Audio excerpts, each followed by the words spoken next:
Ladies and gentlemen, I am Melvin Banks, And this is Ito. and we are the The Carbonation Carbonation Conversation Conversation. reviewing Tulsa King Episode 1. Go West, old man. And before we get into that, as always, like, subscribe, comment, and leave your beer recommendations as far as those happy new beers are concerned, and also movie and television show recommendations. We are trying to get in the thick of 2023. So the first thing we're going to do is happy new beer. Oh, yeah.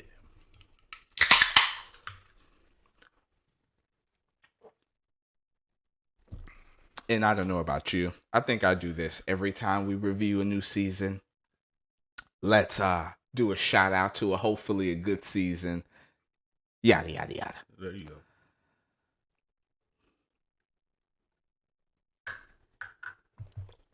All right, so let's get into it. I really wanted to say like HBO's or Netflix's, but I forgot which network it was on. There's so many fucking streaming services. What is it on? It's on Was it Paramount? Paramount. Okay. I was like, Peacock? Paramount. Paramount Plus. Okay, cool. Obviously, Sylvester Stallone speaks for himself.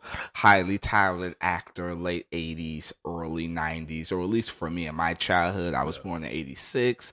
I kind of miss Rocky, but then I came back to Rocky after I watched Rocky Balboa after he came back with that one. Yeah. And then that made me want to watch the old Rocky. So, Sylvester Stallone. Oh, yeah. Classic, memorable. He started that other one with all the superhero action movie stars. The Expendables. Rambo. Yeah, Rambo too. I don't know why. My favorite Sylvester Stallone movie will always and forever be Get Carter. No idea why. I love that fucking Sylvester Stallone there's movie. So many old school movies. Yeah. Did you like Rocky like that? Like, were you really into I liked, the Rocky, yeah, but also this is like little other action movies that probably no one ever talks about and stuff like that. And also, me being a young black kid in Chicago, I always confuse, even though they look nothing alike, Sylvester Stallone with Jean-Claude Van Damme as a kid. Wow. No fucking clue. No why. Oh, and Tango and Cash was the shit. That was exactly what I was about to say right now. Please don't remake that. I'm just throwing it out there. Right? Please don't. But okay, so here we have Sylvester Stallone. I don't know if this is true.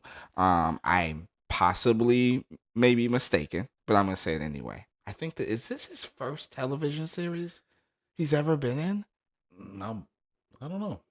I think I don't want to say ever, but obviously you never want to say ever. But I've never even heard remotely. I've heard that he did a porno, but I never heard he did a television show. I'm just being honest. Like, anyways, I love mob shit.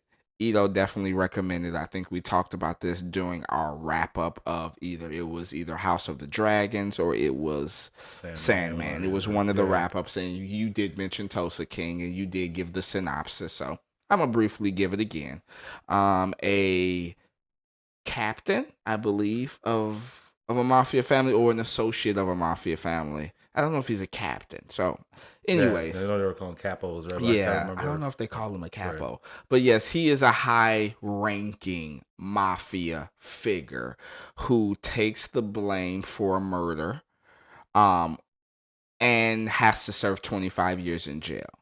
And we open up the show to him being released and wanting to know if what he sacrificed was worth it, and if the family is going to look out for him because he hasn't seen them in 25 years. Something along those lines. Who's it starring, sir? Because I got a nice little list here of people who I barely know. Like, I know a couple. Like, I see my guy from The Wire, Dominic Lombardozzi. Yeah. Old boy from The Wire. To him, right away. Basically right away, because basically his father's the mob boss, but he's all sick of shit. So he's the one running things. He's the underboss, basically. This is like 25 years ago. Sylvester Stallone, like, there was some young punks, and now he's in charge, and other guys are in charge. Like the guy Vince, played by Vince Piazza. You know, but okay, that's why his real weird. name is Vince. That's so weird.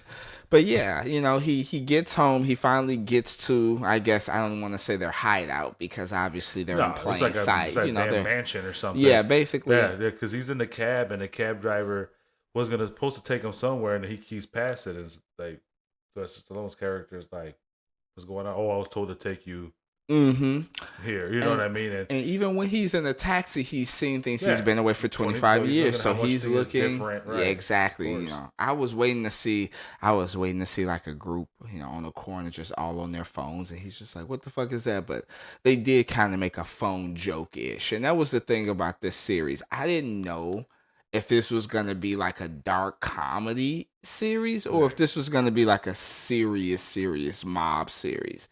It seems like it's a bit of both.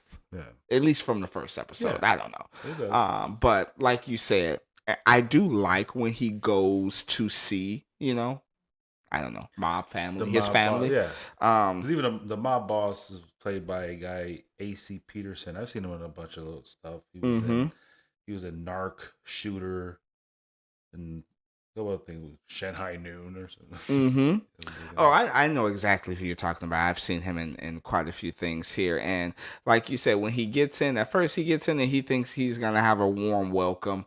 Apparently not. And one thing I will agree with him about, bro, if I just got out of prison in 25 years, don't stand fucking behind me like you finna shank me or something. He's like, can you get from fucking behind me? And they're like, hey, bro, that's our muscle. How we gonna wash the door? And then Sylvester Stone's look, he's like, is something going on?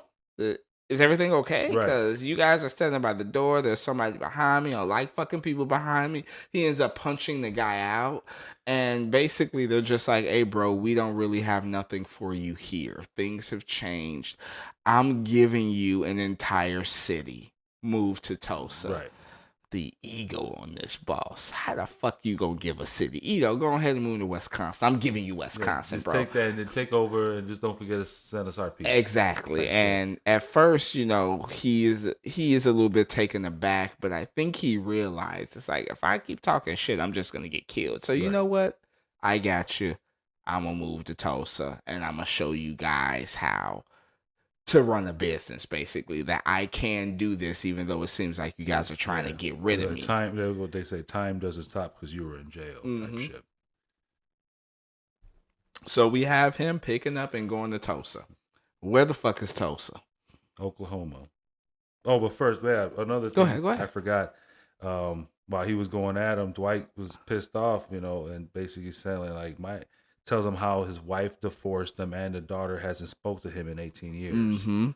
Like, I gave up this shit for you guys. And that's how you fucking treat me, Yeah, and forgive me because I didn't rewatch it like I usually do today, but I think he says something along the lines where I killed somebody who was a good dude who you asked me to kill, and then I don't know if he went to jail for that killing or he just did the deed to a guy that he didn't think deserved it. He's like, I did a lot for your ass. Like he just didn't trick. Thing, you know what I mean? Like he didn't trick. He held it in and took the time himself. And so here we're going over to good old JR barbecue sauce country, Oklahoma. And it is very, very different from where he is used to. He walks out, first thing he's startled by a big ass grasshopper, I think it was. And this is where I would say in general the series kind of comes full circle as to the situations that can seem to be some possibilities in the future. I mean, because again, my main concern was like, is this going to be a serious? And then as soon as he goes to the weed shop, I'm just like, this shit is hilarious.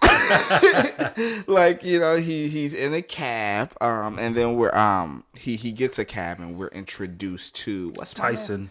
Yeah, Tyson. Played by Jay Will.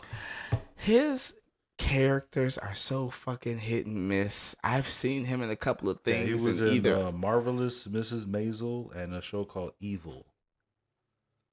You hit me on the Evil. I don't remember. Do you remember him in Evil? I do. Okay, you do? Okay, cool. But it's not the guy Yeah. I thought he was. Yeah, this is just gonna be some random ass shit. I thought you remember Major Payne? Yeah, that movie. You remember the guy who was just dumb and was dancing all the time? Okay. I thought that was that dude. Really? I was like, yes, I totally did. I was like, that motherfucker. It can't be. The age don't match. Anyways, they have a hilarious fucking conversation in the cabs as he's driving. He's like, hey, is there some place where we can, you can look at something right now? And he's referencing phones. And old boy is just like, device. I wish there was some kind of device that could help me with it. And he's just like, nah, you fucking with me, right? iPhone, like, You fucking will be right. You fucking will be right. And then I don't know exactly what happens after this. But I can talk about the point of the series. So I don't know where you want to go as far as direction. Well, in the conversation, Tyson called him a gangster. And he got offended by it. Why you say that? And they sell weed here for free? I mean, not for free, but they sell weed here legally? Okay, take me back. I'm not a gangster, but I'm about to go to this weed shop real quick and get 20% a week. What the fuck? Don't call me that. Like, you got offended. Like, I know, it's like, I guess you say that shit out loud. You don't say that. Yeah, exactly. They go around calling each other gangsters. Old school as fuck, and that is true. You don't say the word. You say the word. Like Phil Leotardo on The Sopranos. You never say the existence of this thing. So he is really, really on that. Go ahead. So this is where they go to the weed shop called Higher Plane, I believe. And the weed shop is making bank because since it's illegal now, we all been smoking this since it was illegal, but now it's legal. So everybody gets to try. And he goes in, and at first he asked Tyson first, who's the neighborhood crew? He was like, there isn't it, what are you talking about? And he's just like, hey, so then basically hands him some money, like, just say, wait for me. Hands him a big wad of money, and he goes in, and he doesn't understand this process that businesses can run now, and I'm assuming maybe 2022, 2023, successfully without these type of things. And one thing I can actually relate back to The Sopranos is they kind of mention that shit too, because it's like, even nowadays, you and the mafia in 2023, how are you extorting like your neighborhood McDonald's, dude? That's just not happening. And so he goes in there and he's just like, hey, where's your boss? He kind of creates a ruckus. He handles, at first the security guard kicks him out. He's like, okay. And then he goes back and he's like, hey, you got a wrench or a hammer or something? He's like, no, I got this, like a cup or some water shit? Bottle. Yeah, water bottle. He's like, hey, let me go ahead and get that water bottle. He came back in, beats the ever-living shit out of the security guard with the fucking water bottle. He's just like, get me your boss. Right. Which is the owner. Is his name Bodie? No, not Bodie. No, it's Bowden. Oh, something like that. But yeah, he notices it's just the one security guard, no cameras and stuff like that. Mm-hmm. And he ends up sitting the owner ass down. He's just like, look, this one I'm gonna do for you. Same old, this 1970s Goodfellas talk. He's like, I'm gonna protect you. He's like, from what? Let me see your books. I know, and he's basically intimidating this poor Caucasian dude into basically everything. He looks at his books. The stoner ass Caucasian dude. And the guy's just like, we in the middle of, this is Oklahoma. What am I protecting you for? And he's just like, bro, trust me. You need me. Yeah. So this is what I'm going to do. I'm going to get $20,000 a week. 20%. 20%. 20% weekly earnings for protection. Mm-hmm. He punks him, basically. I was trying to figure out the word to use, but he basically punks. He's like, where you putting the cash at? Because I know you can't put it in no bank. He's like, this weed we talking about, the federal government can come in here and take that shit anytime. So where the fuck the money at? Right. And then he opens the safe. He's like, how much money in here? $500,000. You my dude. This what I'm gonna do for you. He's like, you making that much on weed, my dude? So he takes his 20%, and the dude surprised is like, I know. He's like, you really? And he's like, what? honorable man. Right? Bro, the most hypocrisy, contradiction. Happy fucking New Beer. I knew better than that.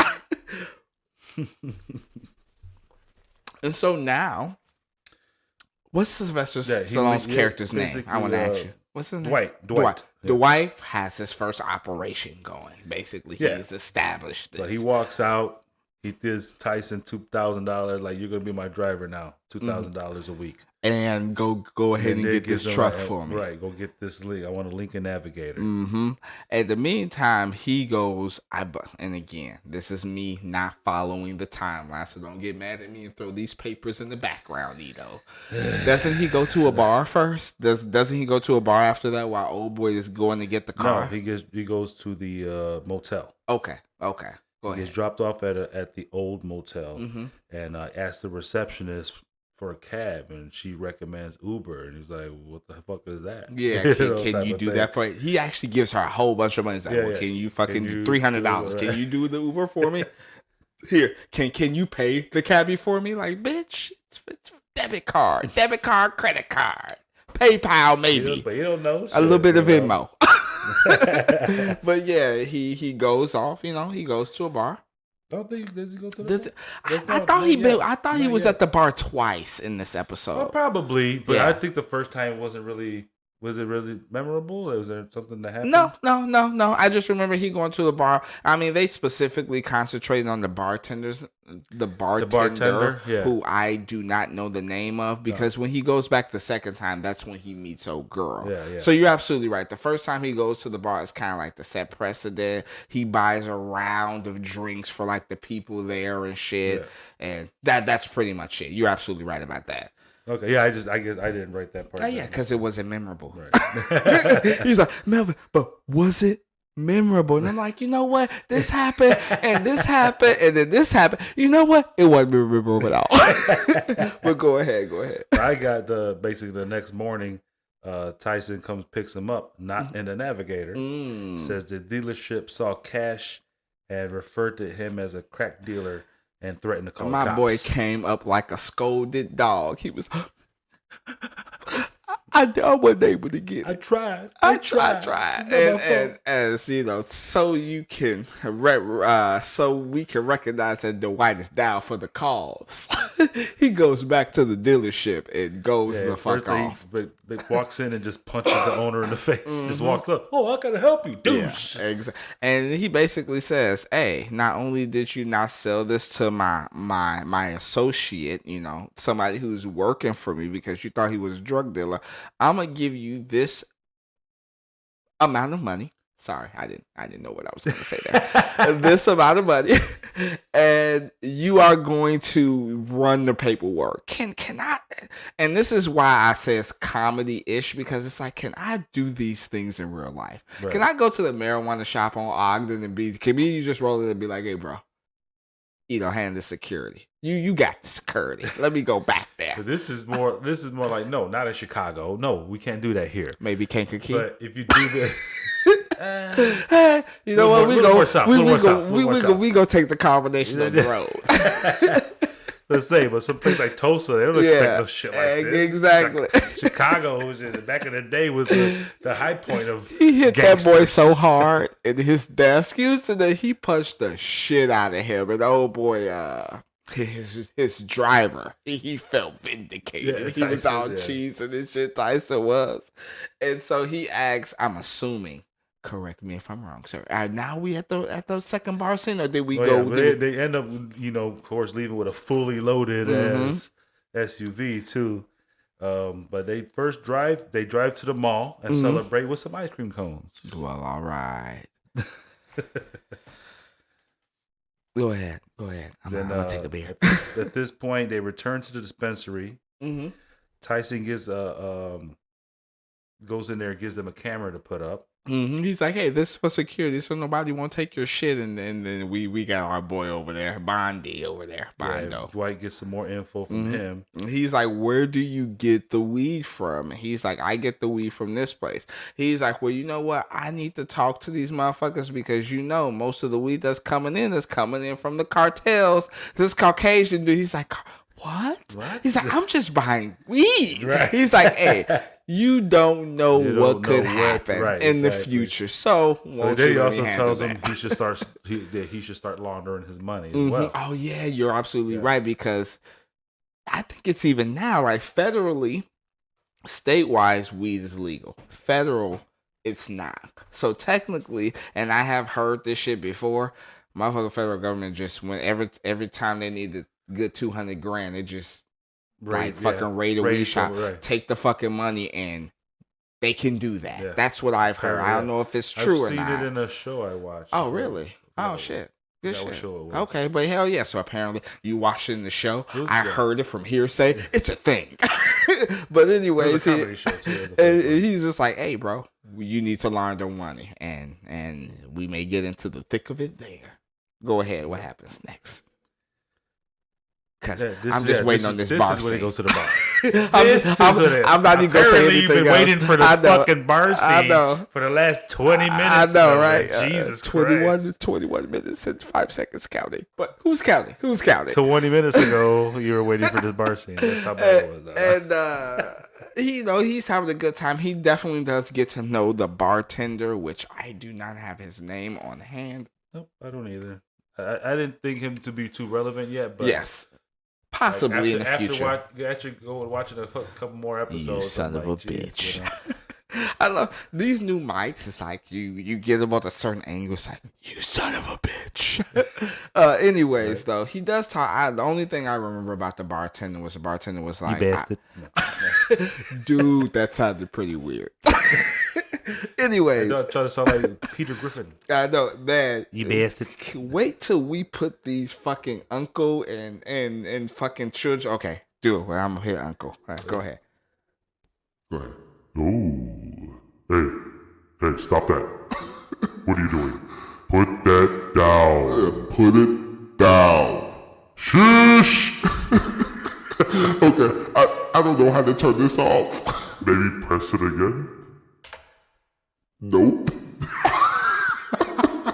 So can we just talk about the review from like this, or should I put on a child's voice and we figure this out? I think we did this before. No, we didn't. Yeah, we did. Didn't we put like original or something? Maybe.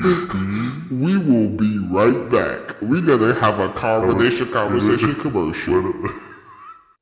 And we're back. There we go. So we figured out how to do that. But anyways, we're talking about the bartender and the girls. Okay. So we find out, he's Dwight's at the bar and there's a bachelorette party. Yeah. Some girl comes to him, tries to mess with him. Yeah, he's like, I'm not into it. I'm not into it at all. And then her other friend comes back and like, really? She's trying to have a good time. Right. And we're just trying to party. And he's like, if you're trying to party, I'll show you how to party. Exactly. By the way, I have a story about Do You Like to Party? Remind me of that at the end of the episode.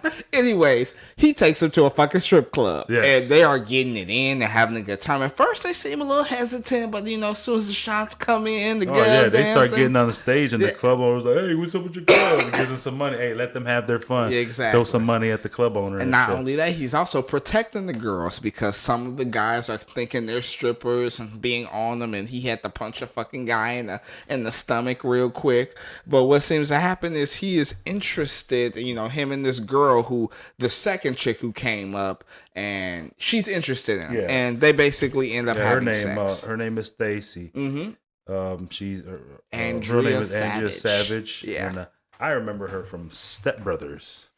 Oh, I remember watching Step Brothers, but I hated Step Brothers so much. I know you did. I blocked it out of my head. Like the only person in the world that doesn't like Step Brothers. I was about to say Cannonballs. It's not Cannonballs. That's why Twister sucks.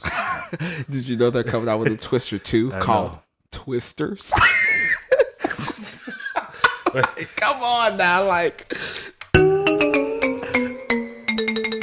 Basically, right? Like, oh my God. Twisters. Anyways. They have sex, and then they start to talk. Yeah. And what she finds out is he's old as shit. 75 years old. Is he really, though? Yeah. Already 75? He's up there, yeah. Oh, okay. Damn. I don't know what would happen if we lose like, oh my God, you're old enough to be my dad. I'm gonna go. I'm gonna go right now. And she ends up leaving. And she describes the situation as an age canyon. Yes. What I will say is I don't know if this was the scene because obviously it kind of wraps up the show. Other than Stacy, we figuring out what she actually does for a living, and also we see that this random agent, whether he was on duty or off duty, he does notice Dwight in Oklahoma. He wasn't an agent. Oh, he wasn't. Oh no, he was. Something with the gangsters, I think, or something he recognized. Okay, because I thought you man who saw Dwight and he called and asked him if this person, like he's this Dwight. Okay. You know what I mean? But he wasn't no agent. He was something with something. Because if it was just a regular civilian, mind your motherfucking business. Right. Mind your motherfucking business. The ATF debate recent FBI alert on Dwight. That's where, and then you find out that's where Stacy works. Now, that was the only thing that I didn't like about the show. I was like, we're going to do this. We're going to do that type of thing. That's the only thing. I thought that was a good angle. And I mean, like I said, wait till you watch the other episodes. Because obviously, we know everything is usually recycled. We rarely see new shit. Yeah. But when I say I've seen this before. Just because of that fact, yeah. I was about to, especially the ATF, the worst. This is rated America's worst agency. Firearms, tobacco, and alcohol. They are assholes. Hopefully none of you are listening. Anyways, though, other than that. Yeah, unless you're listeners, then you're okay. You're totally fine. You're totally fine. Matter of fact, Happy New Beer. Don't drink and drive. But I like it so far. I'm interested to see where it goes. I don't know how many episodes it is in the season.